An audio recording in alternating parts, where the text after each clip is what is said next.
अस्सलाम वालेकुम। बोल न्यूज में आपको कहते हैं खुशामदीद। मैं हूं सादिया साहब और मैं हूं महरुख शहरियार। बुलेटिन का बाकायदा आगाज करेंगे। सबसे पहले आपको बताएंगे कि इंतजामिया इंतशार की राह रोकने के लिए पुरअज़म है। गैर कानूनी धरने का धड़न तख्ता करने के लिए इकदाम उठा लिए गए हैं। अदालती हुक्म पर इस्लामाबाद आने वाले रास्ते बंद कर दिए गए हैं। नुक्स अमन से निमटने के लिए इस्लामाबाद की इंतजामिया मुतहरिक हो गई। हाई कोर्ट के अहकामात पर अमल दरामद किया जा रहा है। गैर कानूनी एहतजाज और धरने का रास्ता रोकने के लिए एक्सप्रेसवे से जीटी रोड तक रुकावटें हैं। श्रीनगर हाईवे 0 पॉइंट के मकाम पर बंद कर दी गई। जीटी रोड से इस्लामाबाद आने वाला रास्ता टी क्रॉस पर बंद है। एक्सप्रेस हाईवे खन्ना पुल के मकाम पर दोनों तरफ से बंद कर दी गई। गोलड़ा मोड़, जीटी रोड, 26 चुंगी पुल बंद कर दिया गया। इस्लामाबाद एयरपोर्ट से आने वाला रास्ता जुज़वी तौर पर बंद है। न्यू मार्किला रोड 111 के मकाम पर बंद है। ईरान एवेन्यू को D12 के मकाम से बंद कर दिया गया है। एक्सप्रेसवे को श्रीनगर हाईवे से मिलाने वाला रास्ता 0 पॉइंट से बंद है। जीटी रोड को भी मुख्तलिफ मकामात से बंद कर दिया गया है। पाकी वज़ीर दाखिला मोहसिन नकवी का चेयरमैन PTI बैरिस्टर गौहर से राबता हुआ है। अदालती हुक्म के बाद की सूरत हाल से आगाह किया गया। कहा गया कि हम इस्लामाबाद हाईकोर्ट के हुक्म के पाबंद हैं। किसी सूरत भी जुलूस, धरने या रैली की इजाज़त नहीं दी जा सकती। उन्होंने बैरिस्टर गौहर को बेलारूस के सदर और वफ्द की मसरूफियात से भी आगाह किया। बताया गया कि बेलारूस का आला सतह का वफ्द 24 नवंबर को इस्लामाबाद पहुंच रहा है। बैरिस्टर गौहर ने कहा कि पार्टी मुशावरत के बाद मैं आपको हतमी राय से आगाह करूंगा। वफाकी वज़ीर दाखिला मोहसिन नकवी ने अल सुबह इस्लामाबाद पुलिस लाइन्स का दौरा किया। इस मौके पर वज़ीर दाखिला ने क़याम अमन के लिए इस्लामाबाद पुलिस की जाहफशानी की तारीफ की।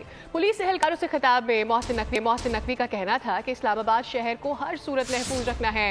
इस्लामाबाद के अमन व अमान को ख़राब करने वाले हर शख्स को गिरफ्तार करना है। इस बार किसी को वफाकी दारकूमत में अमन व अमान की सूरत हाल ख़राब करने की इजाज़त हरगिज़ नहीं देंगे। अमन व अमान को कायम रखने और शहरियों की जान माल की हिफाजत के लिए हर मुमकिन इकदाम उठाए जाएंगे। और अब आपको ये बताएं कि इस्लामाबाद हाई कोर्ट के अहकामात की खुल्लम खुल्ला खिलाफ वर्जी करते हुए पाकिस्तान तहरीक इंसाफ की जानिब से वफाकी दारुल हुकूमत इस्लामाबाद पर धावा बोलने के ऐलान के बाद हुकूमत हर हाल में कानून की अमलदारी यकीनी बनाने के लिए पुरअज़म दिखाई दे रही है। एक जानिब तो इस्लामाबाद में दाखिली और खारजी रास्तों पर रुकावटें खड़ी करके उनको बंद किया गया है, जबकि दूसरी जानिब 30,000 से ज़ायद इजाफी नफरी भी तलब कर ली गई है। हम बात कर लेते हैं, हमारे साथ मौजूद हैं नुमाइंदा खुसूसी सलमान अवान। सलमान, सबसे पहले ये बताएगा कि अवाम कितना ताउन कर रहे हैं। यकीनी तौर पर एक बड़ा इवेंट है और हुकूमत हर तरह से कोशिश करेगी कि जो अहकामात जारी किए गए हैं अदालत की जानिब से उसको पूरी तरह से कंप्लीट कर सके, मुकम्मल कर सके। तो आप क्या देख रहे हैं कि आसपास का मनाजिर इस वक्त आपको कैसे नजर आ रहे हैं?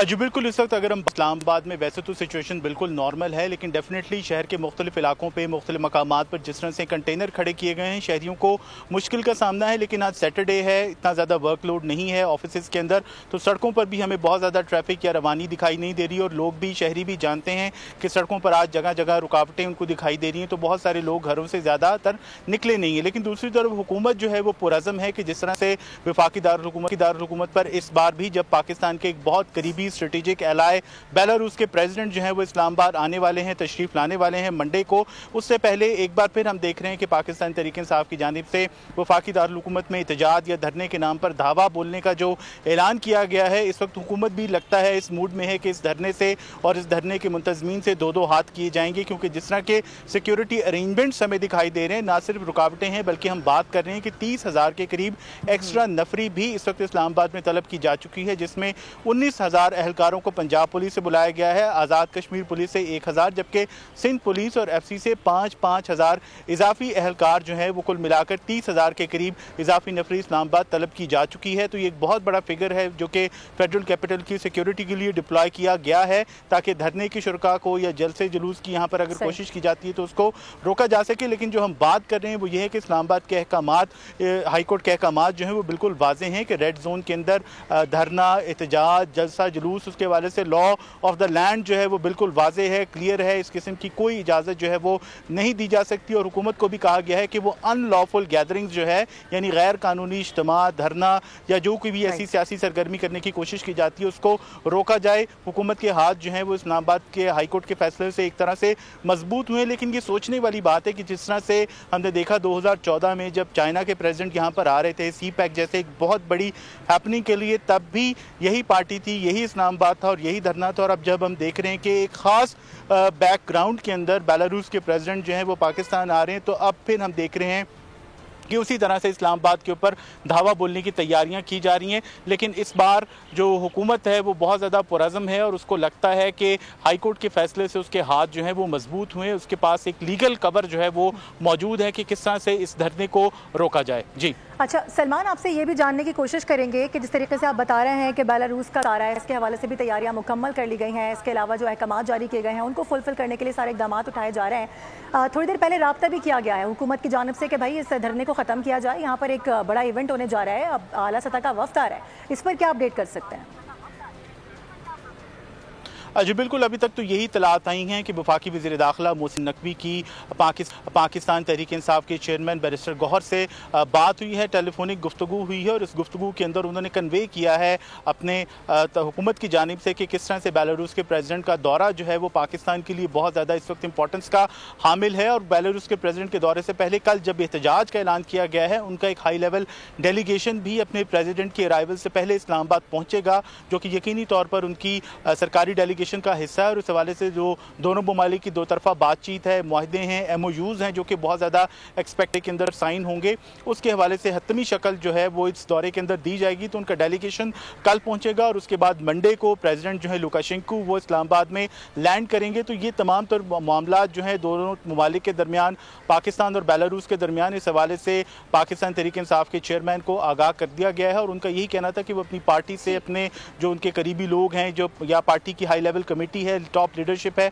उससे बातचीत के बाद, मुशावरत के बाद जो है हुकूमत को अपना मौक़िफ़ जो है वो देंगे। जी इस्लामाबाद की सूरत हाल सलमान आप हमें शेयर कर रहे थे, हमारे साथ ही मौजूद रहिएगा। रुक कर लेते हैं जरा लाहौर का। फातिमा, आपकी जानिब आते ही बताएं, यहाँ पर भी पाबंदियां हैं लोगों को रोकने के लिए गैदरिंग्स के ऊपर, उसके बावजूद ओवरऑल क्या इंतजाम नजर आते हैं आपको पूरे लाहौर में? माहौल क्या है ये भी बताइएगा। जी यहाँ देखा जाए अगर लाहौर का तो माहौल बहुत ज़्यादा खराब है, क्योंकि पाकिस्तान तहरीक इंसाफ की जानिब से अदालत हुक्म की धज्जियाँ उड़ाई गई हैं। हुकूमत अपनी तरफ से बहुत ही रोक करने की कोशिश कर रही है कि ये एहतजाज जो उन्होंने कॉल की है वो ना। अगर मैं पंजाब की ओवरऑल बात करूं तो 52,000 पुलिस एहलकार तैनात किए गए हैं और लाहौर में जो हैं वो 27,000 पुलिस एहलकार तैनात किए गए हैं। 17 DPOs को अटक और रावलपिंडी पहुंचा दिया गया है ताकि वो किसी भी नागहानी सूरत और खुसूसी तौर पर एहतजाज को रोकने के लिए जो भी कर सकते हैं वो करें। इसके अलावा 2500 से ज़ायद जो शेलिंग और जो शेल हैं वो पुलिस एहलकारों को दे दिए गए हैं। लेकिन फिर भी पाकिस्तान तहरीक इंसाफ की जानिब से अब ये बयान आया है कि वो किसी सूरत जो है वो एहतजाज की कॉल वापस नहीं लेंगे। अभी जिस जगह मैं खड़ी हूँ वहाँ तो ट्रैफिक बंद हुआ है, लेकिन लाहौर के खारजी और दाखिली रास्तों को बंद कर दिया गया है, जिसमें शादरा आता है, रायवन रोड है, ठोकर आता है और खुसूसी तौर पर द्रून का जो एरिया है उसको कंटेनर्स लगा कर दिया गया है। अभी जो है स्टार्ट है सूरत हाल से आप हमें आगाह करी थी फातिमा, और हमारे नुमाइंदे सलमान अली हमें इस्लामाबाद से आगाह कर रहे थे। आप दोनों का बहुत शुक्रिया, आपसे फॉलो अप लेते रहेंगे। और कहा था ना, कहाँ है वो दरबारी जो वुज़रा जो कहते थे और 50 लोग भी नहीं निकलेंगे, लेकिन जाली हुकूमत ने इस्लामाबाद को सील करके एहतजाज की कामयाबी पर मोहर तस्दीक सब्त कर दी है। बैरिस्टर सैफ ये कहते हैं कि मोटरवे और पंजाब की शाहराहों को बंद करना एहतजाज की कामयाबी का मजहर है। होटल, तालीमी इदारे, हॉस्टल्स और लारी अड्डों तक को बंद करना पड़ा है। 50 लोगों के डर से पूरा पाकिस्तान बंद कर दिया। जाली हुकूमत कुछ भी कर लें, उनका खात्मा यकीनी है।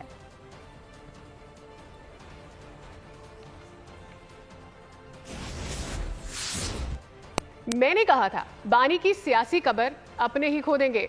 बीबी के खतरनाक बयान के बाद बिल्कुल वैसा ही हुआ। फैसल वावडा ने ट्वीट कर दिया, कहा हाउस अरेस्ट अरेस्ट अरेस्ट या मच जेल वाली बात ना भूलिएगा। जिनकी रिहाई हुई उनकी गिरफ्तारी भी हो सकती है, फिर गिला ना करना। अदालती हुक्म के बावजूद कोई 24 नवंबर को आता है तो तौहीन अदालत की कार्रवाई होगी। असम्बली नशिस्त ही नहीं खोनी पड़ेगी, बल्कि हुकूमत धोबी घाट की तरह धोने के लिए भी तैयार है।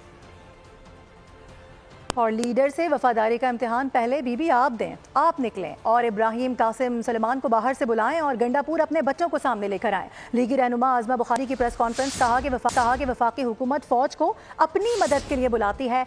कहाँ है अली अमीन गंडापुर? पारा चनार में फिरका वारियत फैल रही है। बुशरा बीबी को बिठाकर फसाद बर्पा किया गया। उन्होंने सवाल उठाया कि गंडापुर को जलता हुआ केपी नजर क्यों नहीं आता? वहां तो आग लगी हुई है, 40 से ज्यादा लोग मारे जा चुके हैं, लेकिन गंडापुर को कोई फिक्र नहीं। वो दिला रही है ना सबको। बाजी पहले तो आप दें, तो मेहरबानी करें ना, आप निकले बाहर। आपने बुलाए इब्राहिम और दूसरा कौन है, मूसा, उसके बाद कासिम और सलमान को बुलाए। गंडापुर अपने बच्चे लेके आए ना। कुर्रम जो है और पारा चनार का जो इलाका, जो बहुत खूबसूरत इलाका है, 4 दिन से वहां आग लगी है, लेकिन मजाल है ये सत्तू पी के जो सोया हुआ है वजीर आला, जिसको सिर्फ आग कैसे लगवानी है वफाक के अंदर, सोशल मीडिया के ऊपर क्या है, वफाकी हुकूमत कहाँ है, फौज क्यों नहीं जा रही? और भाई वफाकी हुकूमत और फौज तो जाएगी in aid of civil government. मेरा सवाल है, कहाँ है अली अमीन गंडापुर? तो कोई फिक्र नहीं, वो बुशरा बीबी को बिठा के बैठा है और वहां पर जो है वो फसाद की तैयारी हो रही। क्या जलता हुआ केपी के नजर नहीं आ रहा? हमें यहाँ बैठ के तकलीफ हो रही है। लोगों की जिंदगियां बचानी जरूरी है। 40 से ज्यादा लोग जो है वो मारे गए, जिनके ऊपर फायरिंग हुई, बच्चे शामिल हैं, उसमें औरतें शामिल हैं। आज़मा बुखारी क्या कहती है ये तो आपने जाना। बुशरा बीबी के बयान पर दानियाल चौधरी का भी रद्द-ए-अमल सामने आ गया है। पार्लिमानी सेक्रेटरी बराए वजारत इत्तलाहत कहते हैं जब भी माशी बेहतरी आती है ऐसे बयानात दे दिए जाते हैं। पहले कहते थे अमेरिका ने हटाया, अब सऊदी अरब पर इल्ज़ाम लगा रहे हैं। इसका मकसद पाक सऊदी ताल्लुकात खराब करना है। इनको हकीकी आज़ादी किससे चाहिए? दानियाल चौधरी कहते हैं बानी PTI घर की लड़ाई बाहर ला रहे हैं। बीबी ने इल्ज़ामात लगाए, पहले पाकिस्तानी सियासत में अमेरिका को लेके आए पाकिस्तान के ताल्लुकात खराब करने के लिए, और आज फिर ताल्लुकात खराब करने के लिए आप सऊदी अरब को लेके आ गए। आपने कहा कि हमें हटाया गया, अमेरिका ने हटवाया, फिर आज बताया आपने कि अब हमें सऊदिया ने हटाया है। किस लिए? कि जो आप जूते उतार के अपनी बिदतें कर रहे थे उनके ऊपर। ये बात बताई उनको इमरान खान ने कि हमें हटाया है इस चीज के ऊपर, और स्पेशली गंडापुर के पास भेजा कि जाके आप ये बयान दो। ये बयान इसलिए दो क्योंकि वो चाहते हैं कि पाकिस्तान और सऊदिया का जो रिलेशनशिप है, ये हकीकत में जो करना चाह रहे हैं, ये अपनी घर की लड़ाई को बाहर लेके आ रहे हैं। बुशरा बीबी को अपने बयान पर शर्म आनी चाहिए। PTI का निशाना वो लोग हैं जिन्होंने मुश्किल वक्त में पाकिस्तान का साथ दिया, पाकिस्तान की मदद की। सऊदिया और चीन ने हमेशा पाकिस्तान का साथ दिया है। बुशरा बीबी का माजी करप्शन से भरा हुआ है। उन्होंने बानी से शादी सिर्फ इसलिए रचाई कि ये इक़्तिदार पर कब्जा करना चाहती थीं। रहनुमा मुस्लिम लीग सेनेटर तलाल चौधरी ने यह भी कहा कि PTI की सियासत गैर सियासी लोगों के हाथों में आ चुकी है। चंद घरेलू खातीन के हाथों में PTI की बागदौड़ दे दी गई। कि जिस मुल्क में दिखावे के लिए, ड्रामा के लिए, शोबदाबाजी के लिए आप नंगे पांव जाया करते थे, जिनका खाते थे, जिनके अरबों के तोहफे बेचे हैं, शर्म होनी चाहिए। कभी सऊदिया पर इल्ज़ाम, कभी चाइना को निशाना बनाते हैं। ख़ुसूसन PTI का निशाना वो दोस्त मुबालिक हैं जो मुश्किल तरीन हालात में पाकिस्तान की मदद करते हैं। पहले चंद वकला के हाथों में थी, उसने PTI की सियासत की तबाही की, और अब इन चंद घरेलू खवातीन के हाथ में PTI की बाग दौड़ है, और इन खवातीन ने इस पार्टी पर कब्जे के लिए ये खेल खेलना शुरू किया है। अगर किसी को करप्शन की बुनियाद पर कैद कर रहे हैं तो फिर आसिफ जरदारी और नवाज शरीफ बाहर क्यों हैं? तहरीक इंसाफ मुल्क बंद करने का कहती है तो हुकूमत कंटेनर लगाकर खुद ये काम कर देती है। अमीर जमात इस्लामी हाफिज नईमुर रहमान ने हैदराबाद में प्रेस कॉन्फ्रेंस की। उन्होंने कहा बिजली, गैस, दाल, चावल, सब्जी सब कुछ बेपनाह महंगा हो रहा है और हुकूमत सब अच्छा का राग अलाप रही है। हुकूमत में मौजूद लोगों का आवाम से कोई लेना देना नहीं। पाकिस्तान में और पाकिस्तान के कानून में इस बात की इजाजत है कि आप पुरअमन रहते हुए एहतजाज कर सकते हैं। इस हक से कोई किसी को महरूम नहीं कर सकता। लिहाजा PTI के एहतजाज करने का हक को हम न सिर्फ ये कि उसकी हिमायत करते हैं, बल्कि हुकूमत की मजम्मत करते हैं कि जो ओछे हथकंडों से इस तरह की कार्रवाइयाँ करते हैं जिससे पूरी मुल्क की मईशत बैठ कर रह जाती है। क्योंकि अगर करप्शन मसला है तो फिर इनमें से कौन सा, आसिफ अली जरदारी साहब को कहाँ होना चाहिए, फिर बिलावल साहब को कहाँ होना चाहिए, फिर नवाज शरीफ साहब, शहबाज शरीफ साहब को कहाँ होना चाहिए, फिर उनकी पूरी काबीना को कहाँ होना चाहिए, उनकी पूरी खानदान को कहाँ होना चाहिए? अगर करप्शन की बुनियाद पर सिर्फ आप लोगों को कैद कर रहे हैं, इसका मतलब यह है कि ये जो सियासी बुनियादों पर कैद करके आप ये समझते हैं कि आप अपनी मर्जी के नताइज हासिल कर लेंगे। ऐसा नहीं होगा। सऊदी अरब के खिलाफ बयान। ऐसे में बानी पीटीआई की अहलिया बुशरा बीबी के खिलाफ मुल्तान, लिया, राजनपुर और डेरा गाजी खान में मुकदमा दर्ज कर लिए गए हैं। मुकदमात में कहा गया कि बुशरा बीबी ने लोगों को वरगलाने के लिए नफरत अंगेज बयानात दिए। बयान खारजा पॉलिसी और मुल्क के खिलाफ साजिश है। पाकिस्तान और सऊदी अरब के दरमियान तारीखी, दीनी और तहजीबी ताल्लुक सबूताज करने की मजमून कोशिश की गई है। इस हरकत पर बुशरा बीबी के खिलाफ कानूनी चाराजोई होनी चाहिए। बानी पीटीआई की अहलिया बुशरा बीबी का बयान। कई खान और राजनपुर में दर्ज मुकदमात के मतन में कहा गया है कि बानी पीटीआई की अहलिया बुशरा बीबी ने लोगों को बरगलाने के लिए नफरत अंगेज बयान दिया। ये मुकदमात टेलीग्राफ एक्ट 1885 के तहत दर्ज हुए। पुलिस का कहना है कि मुल्जिमा के खिलाफ दफा 126 टेलीग्राफ एक्ट और दीगर कवानीन के तहत कार्रवाई की जा रही है। बुशरा बीबी के खिलाफ लिया के थाना सिटी में भी एक शहरी की मुद्दत में मुकदमा दर्ज किया गया। मुकदमा सऊदी हुकूमत से मुतालिक बयान पर दर्ज करवाया गया, जिसमें मौक़िफ़ अपनाया गया कि बयान खारजा पॉलिसी और मुल्क के खिलाफ साजिश है, कानूनी कार्रवाई की। दूसरी तरफ इंसदाद दहशतगर्दी कोर्ट लाहौर ने 9 मई के 8 मुकदमात में जमानत की दरखास्तों की जल्द समाअत की दरखास्त को मंजूर कर लिया है। 27 नवंबर को दरखास्तों पर समाअत होगी। अदालत ने कहा बानी पीटीआई के वकील बैरिस्टर सलमान सफदर 27 नवंबर को दलाइल मुकम्मल करें। प्रोसिक्यूटर ने मुखालफत करते हुए कहा कि फौजदारी मुकदमात में जल्द समाअत की दरखास्त दायर नहीं हो सकती।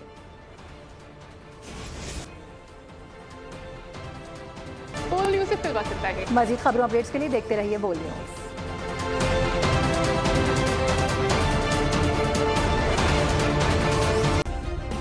सब्सक्राइब करें और बेल दबाएं ताकि कोई खबर रह न जाए।